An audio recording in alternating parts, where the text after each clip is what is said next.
The Clockmaker as secret. In the heart of a bustling city, nestled between towering buildings, there was a small, unassuming shop called Tick and Talk Repairs. It was owned by an elderly clockmaker named Mr. Alaric, a quiet man with silver hair, kind eyes, and a knack for fixing anything that ticked, chimed, or rang. His shop was filled with clocks of every shape and size: grandfather clocks, pocket watches, cuckoo clocks, and even whimsical contraptions that seemed to defy time itself. But there was one clock that Mr. Alaric never touched. It hung on the back wall of his shop, an ornate piece with golden gears and a face painted like a starry night sky. The clock's hands never moved, and its pendulum remained still.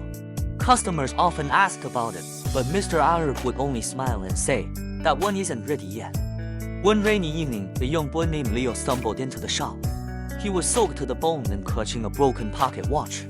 "Can you fix this?" he asked, his voice trembling. Mr. Alaric took the watch and examined it carefully.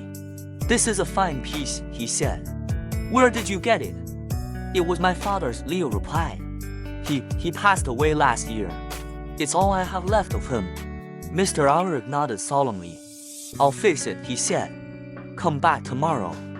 The next day, Leo returned to find his watch repaired and ticking perfectly. But as he reached for it, his eyes wandered to the still clock on the back wall. "Why doesn't that one work?" he asked. Mr. Alaric hesitated, then smiled. "It's waiting for the right moment." "What moment?" Leo pressed. "The moment someone brave enough asked me to wind it, Mr.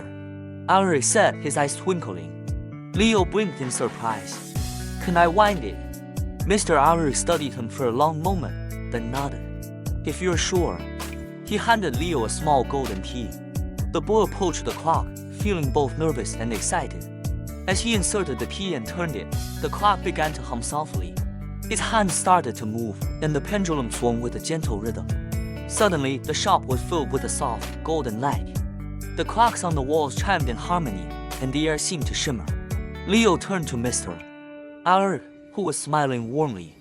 "What's happening?" Leo asked. "This clock is special, Mr. Alaric said. It doesn't just measure time, it bends it. You've unlocked its magic, Leo."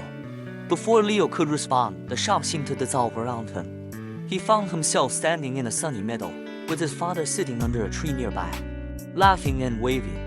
Tears filled Leo's eyes as he ran to embrace him. For what felt like hours, they talked, laughed, and shared stories. Leo's heart was full, and he felt a peace he hadn't known since his father's passing.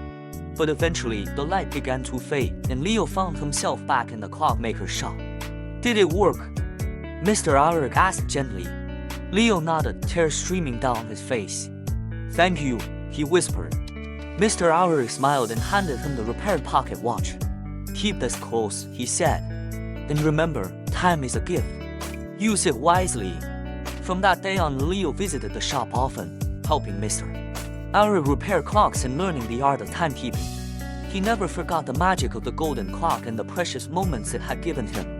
And though the clock on the back wall returned to its stillness, Leo knew it was simply waiting for the next brave soul who needed its gift. The end.